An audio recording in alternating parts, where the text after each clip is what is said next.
Minu nimi on Kersti Tennis, aga maailmas olen ma rohkem tuntud kui kõhutantsija Amira. Alates 1999. aastast elan ma Ameerika Ühendriikides, Las Vegases, kus mul on õnnestunud elada imelist showbusinessi elu selles hullus maailma meelelahutuspealinnas. Aga tegelikult olen ma täiesti tavaline Eestimaa tüdruk. Ma lõpetasin 1996. aastal Tartu meditsiinikooli ning jõudsin medpeana isegi natuke töötada enne Ameerikasse minemist. Mul on meditsiinivaldkond väga südamelähedane. Ma väga austan arste ja meditsiini kui teadust ning ma olen vaimustuses selles vallas tehtud saavutuste osas. Aga koht, kus minu vaimustus tublisti vaibub, on pigem tänapäeva meditsiinisüsteem, kuna see soosib liigset ravimite väljakirjutamist ja nende ületarbimist. Sest kahjuks ma olen ise selle süsteemi ohvriks langenud ja sellest just saabki alguse minu enda lugu, minu aastatepikkused kannatused ning sest just ravimite tarbimine sellisel moel ja meetodil, nagu seda mulle välja kirjutati, ongi röövinud mult elukvaliteeti, potentsiaali elada täiskäiguga ning on põhjustanud ka mõningaid pöördumatuid tagajärgi. Minu eesmärk selle loo rääkimisel on tuua inimesteni, eriti lapsevanemateni, teadlikkust ravimite ületarbimise ohtlikkusest ning julgustada neid võtma rohkem kontrolli oma pere ja laste tervise edendamise ja ravi kulgemise eest. Kui ma olin 3-aastane, hakkasid mul tekkima pidevad kõrvapõletikud. Need muidugi muutusid krooniliseks ja arstikabinetis muud rohkem ei tehtud, kui et saadeti mind koju antibiootikumide retseptiga. Ja kõrvapõletikud ei läinud selle peale muidugi lõplikult ära, vaid tegelikult nad muutusid iga aastaga aina tihedamaks ja mulle aina kirjutati välja antibiootikume üks kuur teise järel. Teismelisele ma mäletan, ma olin pidevalt haige. Ma olin üks nendest lastest koolis, teate küll, see haige laps. Ma olin pidevalt kehalisest kasvatusest vabastatud ja võib-olla oligi hea, sest ma ei suutnud joosta isegi mitte 200 meetrit niimoodi, et ma poleks jala pealt maha kukkunud õhupuudusest, mida jooksmine mulle põhjustas. Ma olin näost punane kui Peetr kõige selle peale. Ühe talve jooksul võisin ma ära süüa kuni 4 kuuri antibiootikume. 16-aastaselt võeti mul kurgumandlid ära, sest et arst arvas, et nii pidevad kurgu, nina, kõrvapõletikud võivad lõpuks kahjustada mu südant. Aga antibiootikumi muidugi kirjutati kogu aeg edasi. Ja see oli umbes sellel ajal, ma olin ehk 17-aastane, ma hakkasin märkama, et mu seedimine on täiesti korrast ära. Mul oli selliseid kõhukinnisuse episoode, et tegelikult ma säästan teid nende mahlastest detailidest. Keskkooli lõpetamise paiku polnud mul immuunsüsteemist enam midagi alles. Keegi võis mu kõrval vabalt lihtsalt pühida või äävastuda või kui ma sain pisutki külma, siis ma jäin kohe paugu pealt haigeks. Ja viirushaigused jumaldasid mind ja nüüdseks muidugi elasin ma ka ainult lahtistipe najal. Ma kerin natuke ajas edasi ja see, mis vahepeal juhtus ja mis laheda vingerpussi mulle elu ette mängis, seda võib lugeda mu raamatust Minu Las Vegas. Aga oma haigeks olemisest ei räägi ma oma raamatus üldse, seega ma jätkan siit edasi. See oli aasta umbes 2003, kui ma olin juba, ma elasin juba Ameerikas ja mul tekkis hambapõletik ja ma läksin loomulikult hambaarsti juurde. Ja võite isegi arvata, mida arst mulle välja kirjutas, antibiootikume loomulikult. Ma võtsin terve kuuri ära, aga hambapõletik ei taganenud. Ma elasin 3 nädalat meeletu hambavaluga. Ja siis arvas arst, et ma olen ehk antibiootikumidele resistentne, et nad lihtsalt ei mõju mulle enam. Siis ta kirjutas välja mingid teisi tüüpi antibiootikume ja ma ei mäleta kahjuks nende nime enam. Ma ei mäleta, mis tüüpi need olid, aga ja siis need mõjusid ja hambavalu läks tolleks korraks ära, aga minu teised sümptomid, kaasa arvatud seedimisprobleemid läksid veelgi hullemaks. Kui palju ma teile sellest avaldan, eks ole, võib-olla need naised, kes on sünnitanud oma elus naturaalselt, oskavad samastuda selle tundega, sest minu jaoks oli vetsus käimine täpselt nagu sünnitamine iga päev.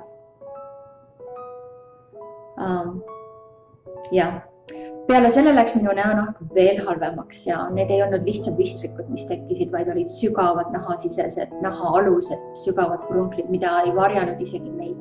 Näiteks kui ma esinemise ajal üle kuumenesin, siis nad hakkasid lekkima läbi nahapinna ja mingit ollust hakkas mul pooridest välja voolama.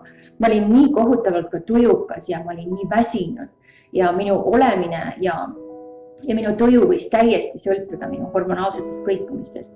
Ja ma arvan, kõige hullem nendest sümptomitest võib-olla oligi see, et ma olin nii kohutavalt väsinud.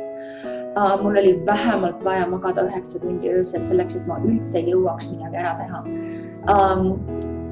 Mul oli vaja teha lõunauinakut ka veel peale kõige sellepärast, et see pärastlõunane väsimus, mis mu peale tuli, see oli täiesti tappev. Ja ma olin ju samas noor ja ambitsioonikas ja elujanune. Ja ma jooksin mööda arste ja muidugi keegi ei osanud mitte midagi mulle tarka selle peale öelda.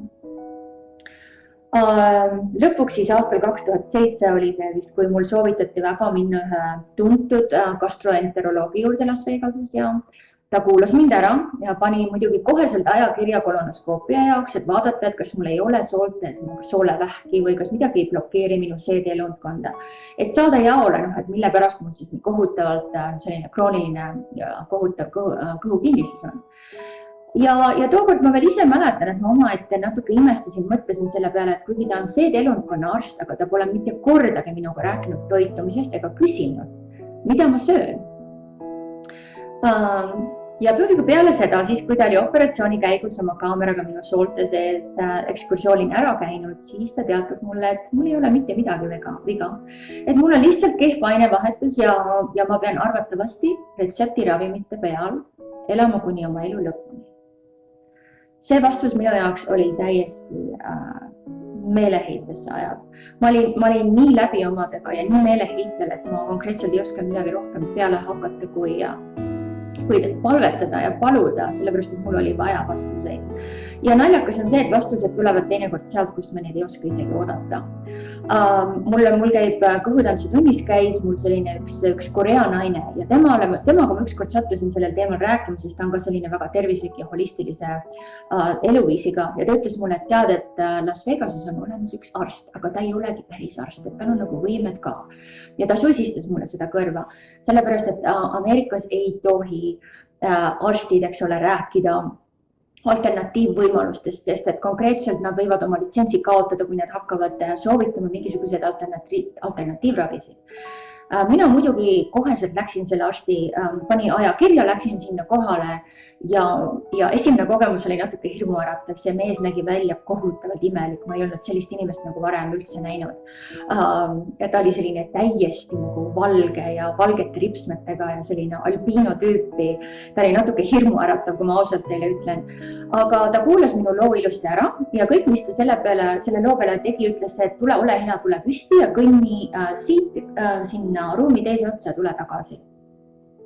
Ja kui ma olin selle ilusa kõnni ära teinud, eks ole, ma arvasin, et ma olen tantsija ja modellindust õppinud, et ma oskan arvatavasti väga ilusti kõndida, et ei tea, mis tal küll sellega võiks pistmist olla.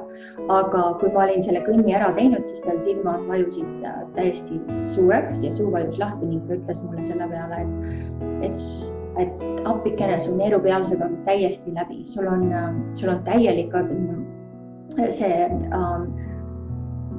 ja neerupealsed on läbi, konkreetselt niimoodi vist ongi kõige parem seda seletada, ütles, et ja kuulates sinu lugu, ta ütles, ma arvan, et sul võib olla kandidoos, pärmseine kasvaja, sest et sa oled söönud niivõrd palju antibiootikume oma elus.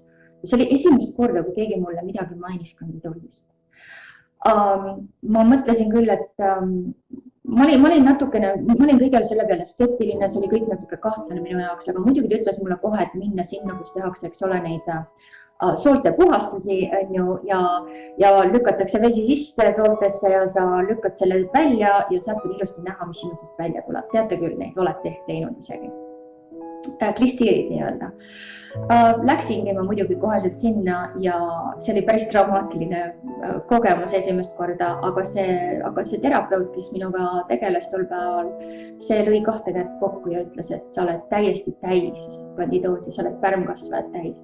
Ja selle peale ma ei osanud teisiti reageerida kui see, et ma hakkasin lahinal nutma. Ma lihtsalt purskasin nutma sellepärast, et see oli see oli esimest korda, kui keegi 15 aasta jooksul mööda arste joostes oli mulle üldse midagi maininud kandidoosist.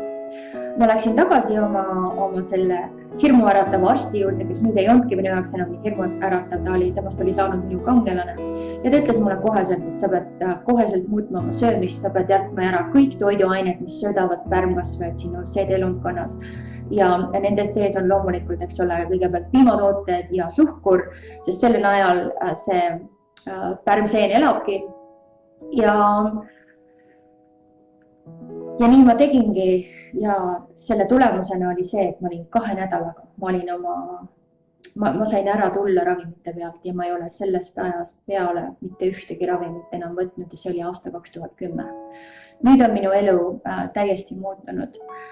Võttis umbes paar aastat, et ma sain ennast täiesti puhtaks ja et ma sain oma energia tagasi. Nüüd ma võin joosta 2 kilomeetrit ja ma isegi praktiliselt ei hingelda, ma ei muutu näost enam punaseks. Ja võib lihtsalt nii öelda tõesti, et mu elu on pöördunud 180 kraadi teinud pöörde. Kui sellest loost üldse midagi head sai tulla, siis on see, et ma olen nüüd pühendunud sellele, et ma räägin inimestele paremast toitumisest ja kuidas moodi rohkem võtta kontrolli oma tervisest enda kätte. Sellepärast, et need ohud, mis varitsevad kõige nende ravimite taga, võivad olla just sellised. Ja ma rääkisin teile oma loo kindlasti ka väga lühidalt, sellepärast, et kõiki need detaile siia ära tuua, selleks oleks vaja päris täispikk film, mis teha. Ma loodan, et see inspireerib teid. Ja nüüd ma olengi alustanud inimeste õpetamist ja koolitamist ravimite ohtlikkusest suurtes kogustes ja alternatiivravi meetoditest. Ma soovin teile kõigile head tervist, sellepärast, et õnn ja rahulolu eluga algab ikkagi ainult head tervisest.